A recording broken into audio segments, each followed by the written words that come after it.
Hello, this is Coach Lacey at the School of Infantry East, and this is part 1 of the Common Movement Discrepancies series. This lesson will focus on how to identify and address typical movement errors to keep form safe and effective while performing the 7 foundational movements. First, let's see if we can identify any errors in this next deadlift right out of the gate. Okay, going for 600. 600.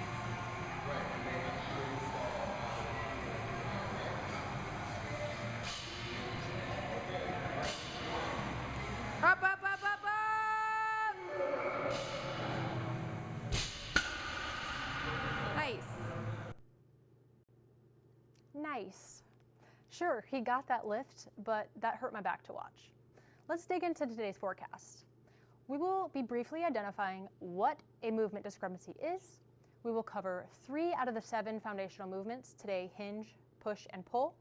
And then we will head to the coach's corner to address some coaching reminders as we identify red flags and provide corrective feedback.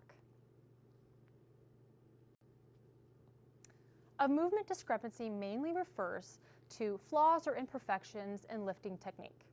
Perhaps the athlete was never taught proper movement efficiency, maybe the athlete has now formed some pretty bad habits surrounding movement, or possibly the athlete has poor proprioception and body awareness. Movement discrepancies can be a result of technical failure. Technical failure is when an athlete can no longer perform an exercise with proper form due to muscle fatigue. This can lead to what we call cheating the rep.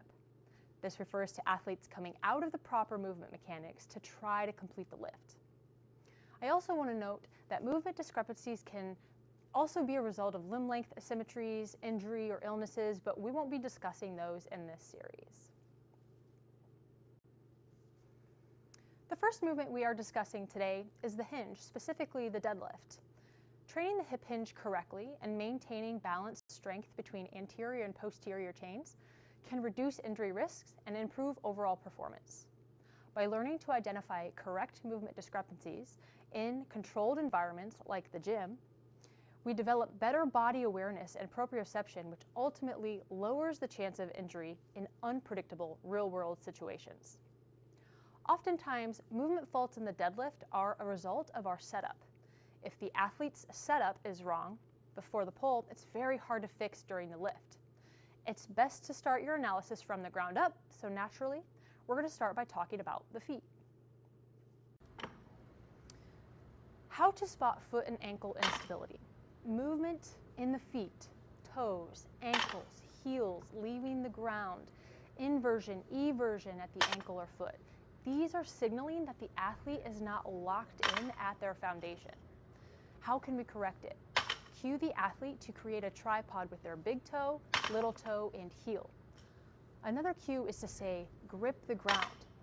Having a stable foundation to push from is important in all lifts, but especially exercises that can be loaded up with significant weight, such as the deadlift.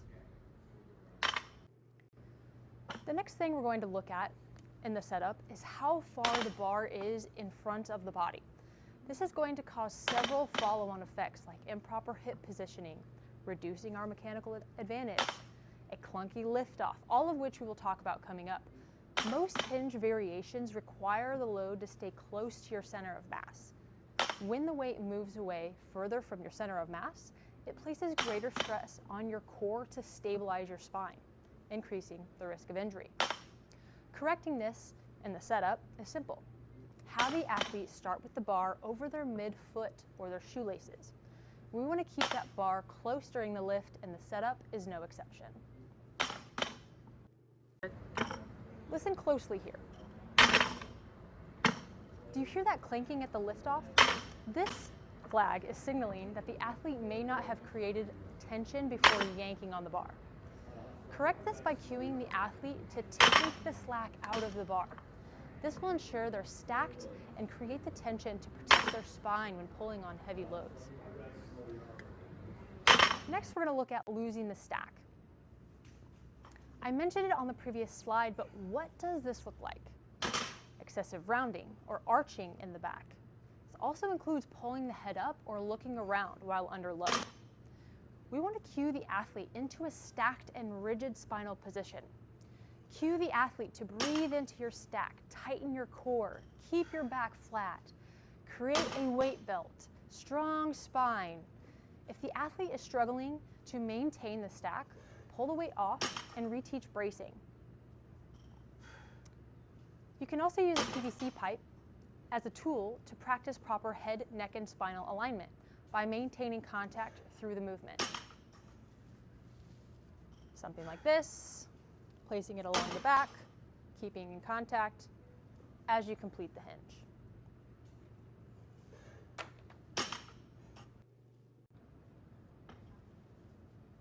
Next, we're going to be looking at a segmented pull. You can spot this by noticing the hip rise up before the hips drive forward. It almost looks like sequencing a squat and a good morning. So how do we address this? Let's take a look at the setup again. When performing a conventional deadlift, the athlete's chest should start higher than their hips, and their hips should start higher than their knees. This alignment puts the athlete in the most mechanically advantageous position to pull the weight efficiently. If the hips start too low, the body will instinctively seek that position of mechanical advantage. So naturally, the hips are going to rise to find that spot. The problem is that this causes the pull off the floor to be initiated through the low back instead of through a powerful hip extension. Putting a great deal of force through the lower back can pose safety and injury risks. Not to mention the lack of hip drive reduces force production capabilities and the overall effectiveness of the deadlift. So step 1, fix the setup position. Step 2, cue the athlete to drive through their hips. A successful analogy I have used before is to pretend that there is a lasso attached to your hips and that lasso is pulling you forward. You can also use a light resistance band to apply counter pressure around the hips to signal hip drive. Sometimes cueing athletes to push away the floor or leg press the floor away gets it to click and improves the fluidity of the pull. Because this movement can be heavily loaded, maintaining proper form is even more critical. Strength is always relative to good movement. Athletes are only as strong as their ability to move that weight correctly. If an athlete struggles with form under load, it's only a matter of time before injury occurs. Always regress the weight and focus on executing the movement properly before increasing load.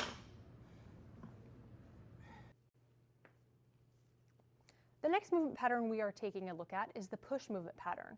We're going to check out both vertical and horizontal pushing, overhead press first, and then bench press.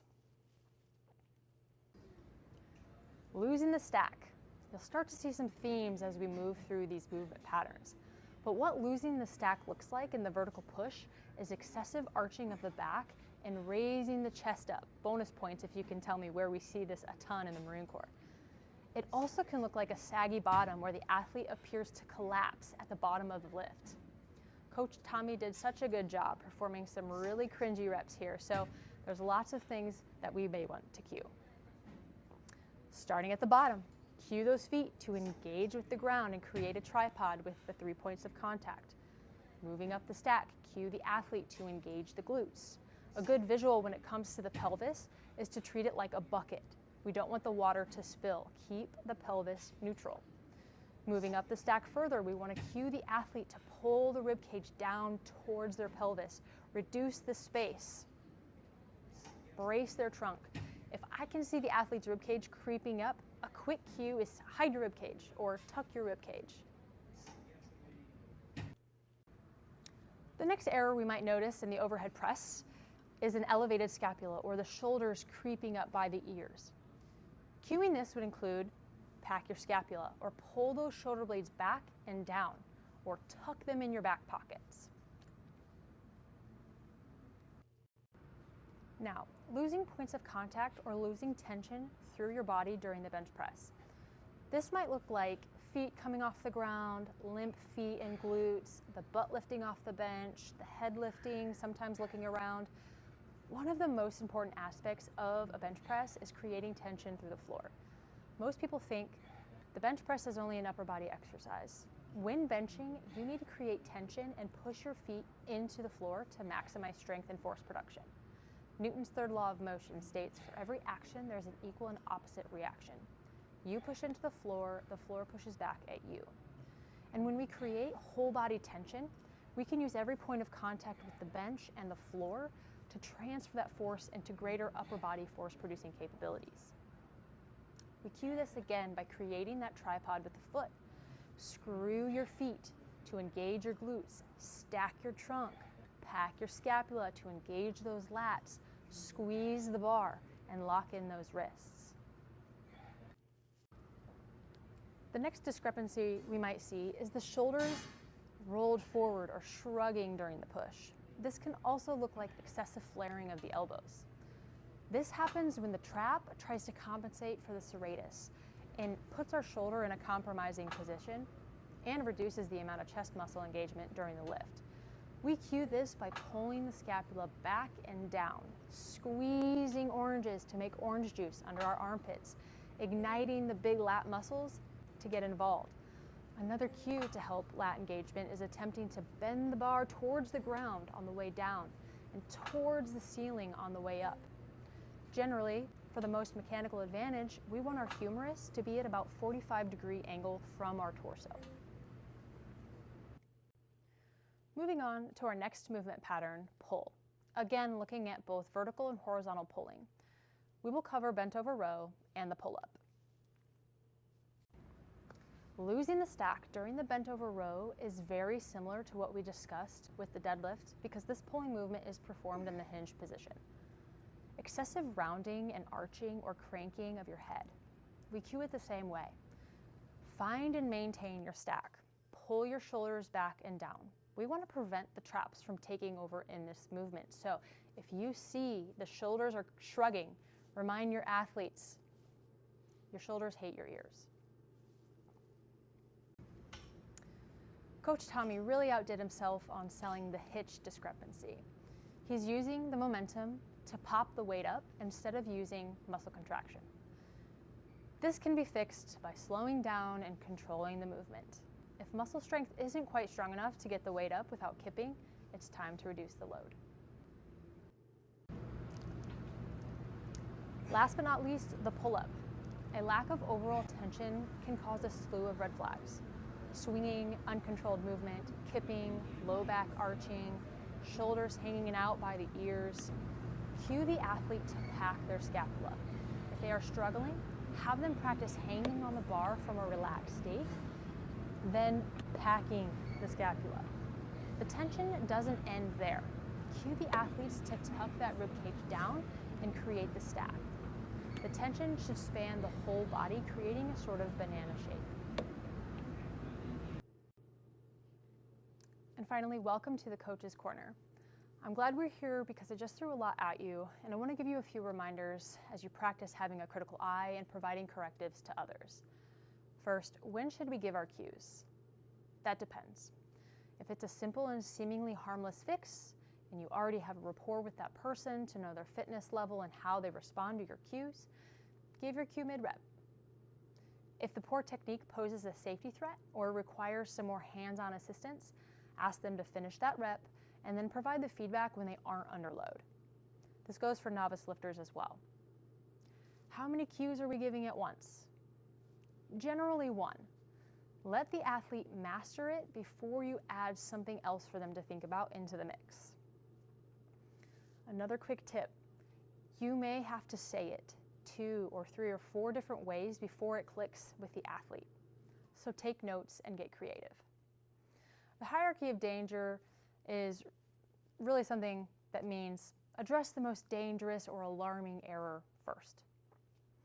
Physical feedback can be really powerful to help athletes achieve body awareness and make connections where they should be engaging. Just make sure you have their permission to touch them first. Your viewing perspective. When looking for movement discrepancies, you got to move around. We see different parts of the movement from different angles, so don't get caught standing in one place. And the last reminder, coaches have to find the balance between providing corrective cues and ensuring the athletes have a sense of confidence and competency. Try not to go overboard with critical feedback, as it can be overwhelming for new learners and off-putting. You got to find the balance. That's all for part 1. I'll see you for part 2.